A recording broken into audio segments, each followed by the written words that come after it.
Welcome to our broadcast. This is Chuck Steele, SDI. Webinar today is Industry 4.0, how to make it work for you. Looks like we still have a few people filtering in, so we'll give everybody a couple of minutes to get set, and then we'll go ahead and get started with the broadcast.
Okay, gave everybody a couple minutes to get signed in. Some more people might be filtering in a little later, and that's okay. We're going to go ahead and get started with the webinar today. A couple things of note before we get started. We will have time at the end for any questions. On the panel on the right-hand side, you'll see a question box. Go ahead and type your question in there if you have any, and if time permits, we'll go ahead and answer any questions that come in. Once again, my name is Chuck Steele. I'll be moderating today's webinar. Presenting today, we have Tom Barrett of SDI. Tom is the Senior Director of Administrative Services and Client Solutions at SDI. His main role there is to advise on strategic guidance for client solutions in the MRO supply chain and tail spend management. Also has a leadership role on administrative management of best practices on policy systems and procedures as well. Prior to SDI, Tom was the Global Director of Indirect Procurement at Ascend Performance Materials, a global manufacturer of high-quality plastics, fibers, and chemicals. Tom's had a long career in the MRO industry. Total of about 35 years in various roles, from anywhere from Bristol-Myers Squibb, Ingersoll Rand, American Standard Companies, and Ascend Performance Materials. Tom will be presenting today on Industry 4.0 and how to make it work for you as it relates to your MRO. At this point, I'm going to go on mute and kick it over to Tom. Tom, whenever you're ready, go ahead and get started. Okay, thank you, Chuck, and good afternoon, everyone. And I'd like to thank you for sharing some of your valuable time this afternoon with us and exploring the concepts of Industry 4.0 and, quite frankly, some of the challenges that we at SDI and, quite frankly, with some of our clients see in the new relationship of Industry 4.0. And so we want to set some expectations today that, I believe that when we get into some of this terminology, we're going to make you be aware of some of these factors and consider how you can act upon those within your organization during this presentation. I think what I'd like to do is start out by telling you that I recently read an article or a missive by Microsoft Dynamics 365 on 2019 manufacturing trends, and they made this comment. For the modern manufacturer, data is no longer just the purview of IT. From supply chain management to the operations floor, data is now ubiquitous amongst the organization. As data becomes unified across the organization, IT and OT can no longer operate independently as a result and are converging. I think it provides the challenges that we see that Industry 4.0 and intelligent manufacturing is evolving. Now, nearly 260 years after the start of the first industrial revolution, we are in the midst of the fourth industrial revolution, often referred to as the Industry 4.0. It's marked by automation, data exchange in manufacturing technologies, including cyber physical systems, the Internet of Things, cloud computing, cognitive computing. Together, these developments have resulted in a new era of smart manufacturing, factories, and intelligent manufacturing. Now, the question we end up having is, if you look at the left-hand side of the screen, you're going to see some terms that you may be familiar with, whether it be blockchain, augmented reality, artificial intelligence, etc., and machine learning. I do believe that as you look at these things several times, you have to remember that these are terms that you're familiar with or that you're seeing within the business, but we also have to consider what ones we can make actionable for you.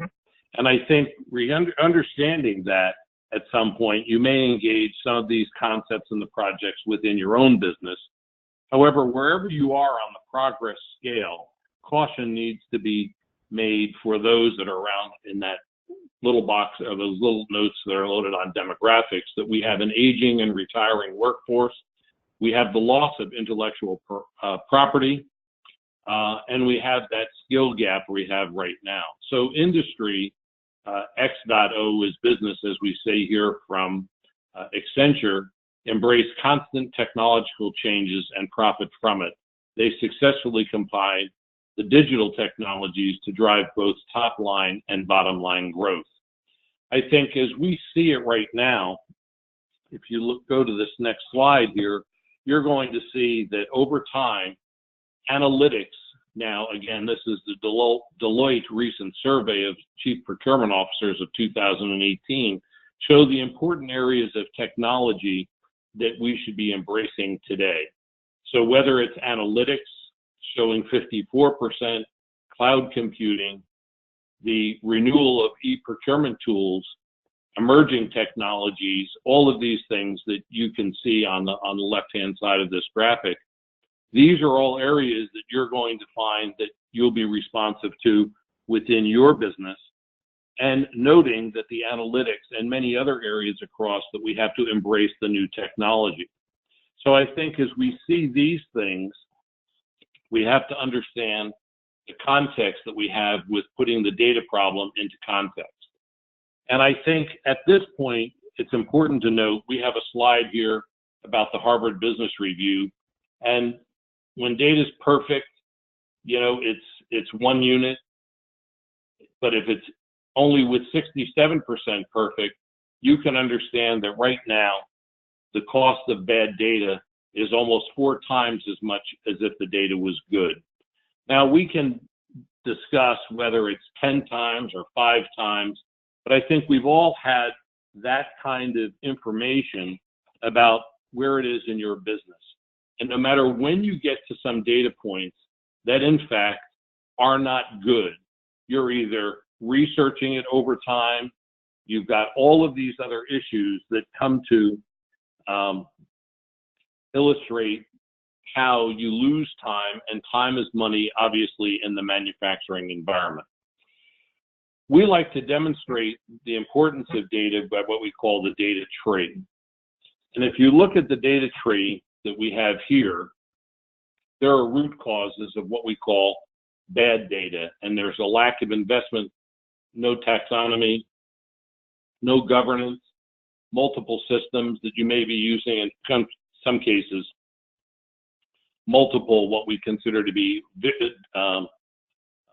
areas that of instances of the same system which are not consistent. So you look at the inconsistent taxonomy, incomplete descriptions, inaccurate unit of measures, wrong bin locations and storerooms, suboptimal order quantities, wrong tax codes. It goes on and on with regards to the root causes of bad data. Then we understand, well, if you have bad data, what happens here? and you have poor search capabilities, you end up rushing orders, unnecessary purchases, varying prices, substitutions, increasing processing costs, increased handling costs, poor inventories, low inventories, excess inventories, obviously an impact on working capital, and obviously production inefficiencies and downtime. So I think, when we look at the challenges that we see going forward, it's really what we see by the numbers is that 75% of the decisions are limited because of bad data. And purchasing data is inaccurate. And I'm not going to go through every one of these numbers on the graphic, but only where I think that it impacts what we consider to be how the data is impacting the organization. When you look at 42% of stockouts and unplanned downtime, when you think about 65% of the time, it's reactive maintenance, not predictive maintenance. And therefore, what happens is, where are things in the supply chain?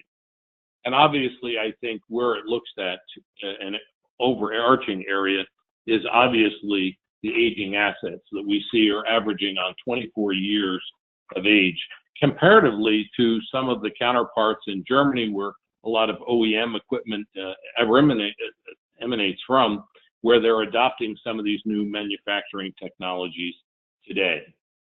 So if you consider the downtime of what we consider to be the industry right now, and again, just going through this graphic, you're going to see that just even a few of these root cause failures, okay, not even only unnecessary machine line and downtime, can cost an organization a lot of money. And if you take an opportunity cost of $10,000 per hour, you'll see in the right side of the screen, this can calculate up to $400,000 for a single instance, of which a lot of it, almost 360,000 or almost 90%, might have been avoided by addressing the root cause of some of these issues, and these fall into generally MRO master data management. Now, when you consider just $10,000, but obviously in some cases, like an automobile manufacturing facility, it's closer to $10,000 a minute if that line goes down and the appropriate stock isn't there. So I think, again, we have to look at what the opportunities are, understanding the impact of this. Now, when we look at, MRO and the supply chain, we understand that there's always a significant amount of status quo. But in this hyper-competitive environment we're dealing with, especially with Germany as an OEM hub, other countries are investing in improving their return, and we're still doing it the old way because the challenge in some cases is too great. Whether it's resources, skilled labor gap, the retiring and aging workforce, as we mentioned before, now the challenge is critical. Think about how family-owned organizations are needing to change in this environment because, quite frankly, they maybe didn't reinvest the capital required. Digitization of the supply chain is not about just finding ways to cut costs. Underlying value trumps cost cutting every day. Forward thinking across the industry seeks catalysts for acceleration beyond traditional labor arbitrage and transaction processing into more collaborative, entrepreneurial, and value-driven world. We seek services that deliver simplified, intelligent, and nimble operations. Obviously, we think a lot of this goes to the fact, if you look at the bottom one, which says, from a risk standpoint, it's always riskier to change when the reward doesn't seem as great, because some of these strategies, quite frankly, become a lot more value-driven from a strategic standpoint than one-time operational increases in costs, and therefore the organization has to continue to make sure it manages its full strategy, not just one-off opportunities as we see it today. Overcoming some of these data problems and future-proofing your business with MRO analytics and master data management. I think it's important as we look at the steps that we see in data transformation. When we look at now we have a standard set of data, which generally gives you 4 basic fields, whether it's manufacturer name, manufacturer part number, a unit of measure, and a description. That's probably the most basic form of data transformation in the systems that we see today. But there's a lot, as you can see in the manufacturer name on the second part on the right-hand side, that it's unknown, and a box, it's a fruit punch, so on, and versus, you know, a roller bearing that we have on the left side. But now, if we try to go to it and we normalize it and align the data with the, you know, additional fields, including a category, a noun, a modifier, and a few attributes, to populate the fields in the data template with the existing data. And now you understand a little bit more as the data gets normalized in the process. But in today's world, I think what we're also going to see is that not only normalized data was once the part and the setup attribute for the client data and the manufacturer description, now you're going to get into what we call enriched data, where each category and subcategories are assigned a set of attributes, establishing a constant taxonomy.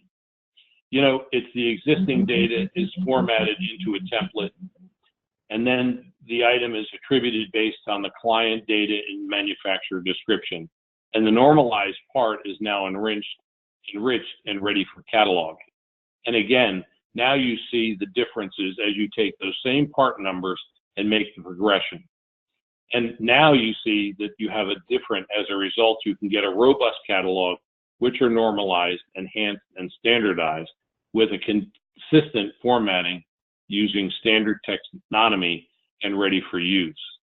Again, when you look at it right now, you can see that there are many areas in which you can get pictures, safety data sheets, and specifications, which were much more complete in order to make sure that you don't go looking for parts needlessly and spending a lot of excess time.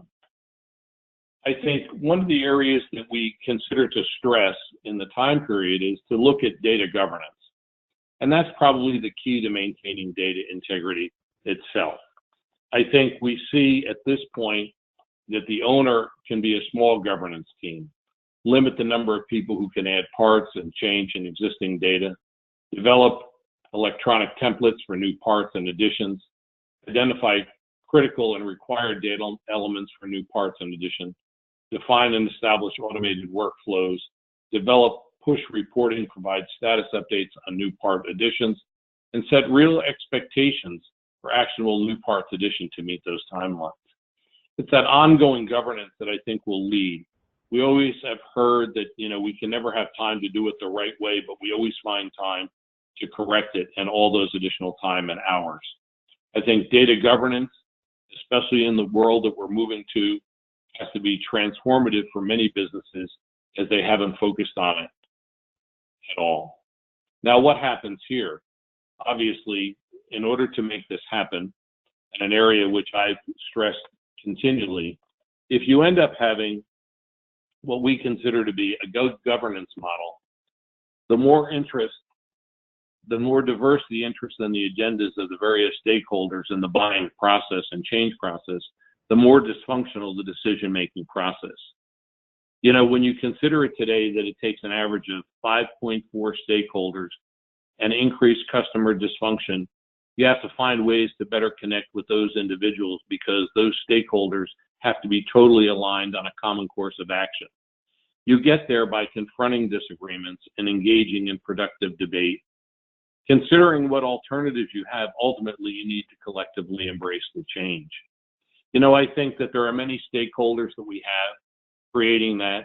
I've also said that in many cases over my term of my career, that I feel that if you have data, if you come to the meetings and the opportunities in order to create some change or projects within your organization, you're going to find that by collaborating and addressing issues, not pushing them aside, getting people to consensus, but using it with data in a very unemotional way drives change within an organization because it does become unbiased. It's the data that sets you free because it's clear in the process. So I think if you look at motivating change, creating the vision, developing that organizational support, now there are many change management models and many businesses out there probably have their own, but obviously, convey credible positive expectations for the change and reveal the discrepancies during the desired state. I think those are areas by being real and transparent about sometimes the challenges, you can actually perform a great service to the businesses, especially adopting to the new manufacturing models that we're going to be seeing. Now, I do have a slight commercial here because we think that data is the core at SDI, and obviously when you consider data collection, validation, we have a product called Zeus, which in fact does the analytics, the cleansing, the enrichment, and the master data management. So we've had some experience of nearly 50 years. We're ISO 8000 certified and Six Sigma. And of course, we think that as that process, it improves the efficiencies of all the businesses that we're engaged with.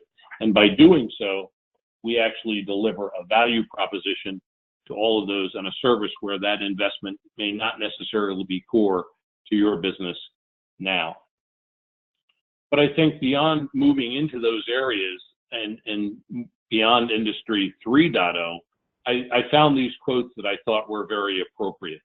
Industry 4.0 is more than just a flashy catchphrase. It's a confluence of trends and technology that promises to reshape the way things are made.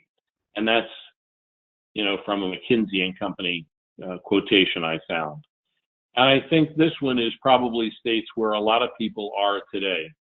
For the most, however, these concepts feel quite distant from today's reality, where many plants have yet to fully adopt the automation and technologies of Industry 3.0. So maybe those are areas in which you're participating today or areas that you are, but realizing that it's a journey. It's not a sprint that's going to get you there. It's a marathon, and it takes a long time in order to create the change management and, quite frankly, align strategies of management. So I think that, intelligent supply chains enable seamless synchronization between supply, demand, and fulfillment.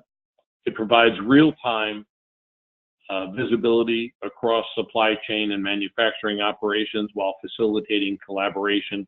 In doing so, it can improve forecasting, optimization of stock levels, and making operations more efficient, saving time and money.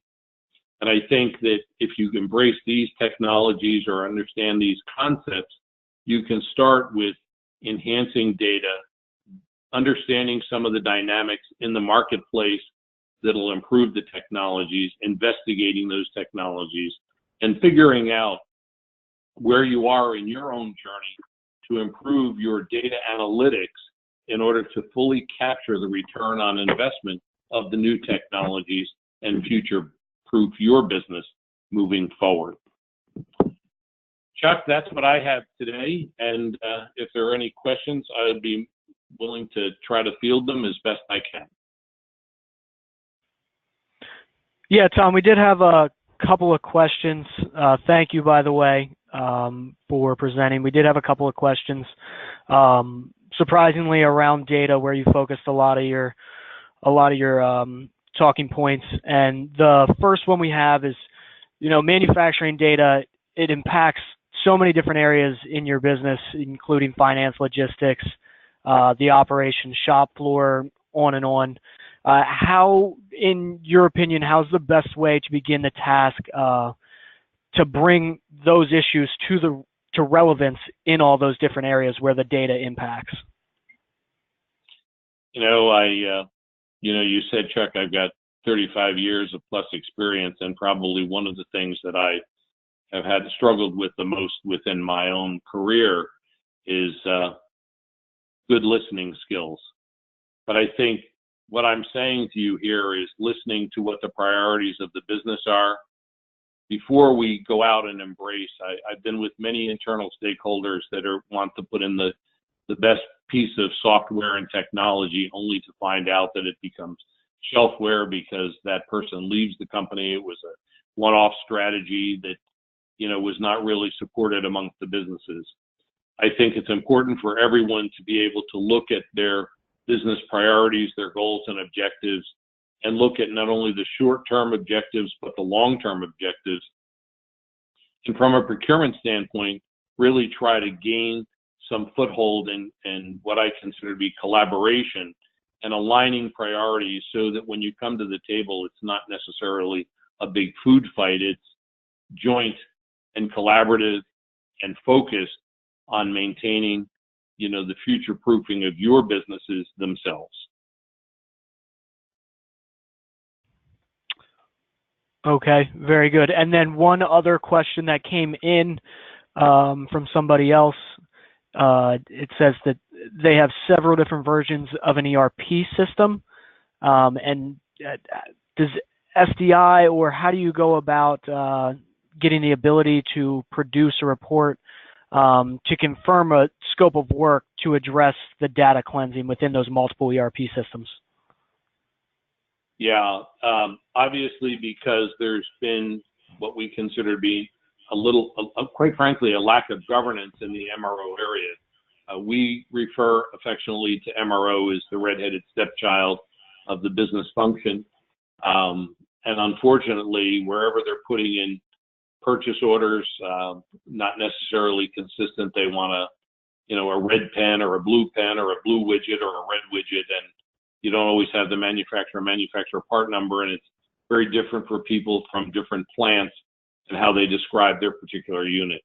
However, what we've done within SDI is we've enabled some new technologies to pull what we consider to be some of the relevant information from those data fields so that we can scrub that data and normalize the data as I illustrated before. So we can pull that across and make some, we have a service that is actually able to enhance that data and enrich that data for you, even if it's across multiple ERP systems. Now, let's be honest, and I need to set some expectations, is that, some things may be so bad that I'm not sure, we'd be able to help everyone. But I will tell you this, that we have come across some very challenging parts, and obviously we're able to make some headway. Sometimes it will take additional work, but I think that, we've got those capabilities and we improve upon them every day with, quite frankly, with some of the bots we're using and automation, and quite frankly, some of the artificial intelligence that you can get from the internet as it is today. Yeah, very good. That is all the questions that we've had come in.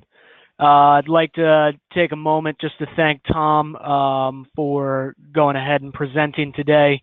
Hopefully everybody got something out of the webinar. Thank everybody in attendance as well. I'll be following up with everybody that attended the webinar to get some thoughts and feedback.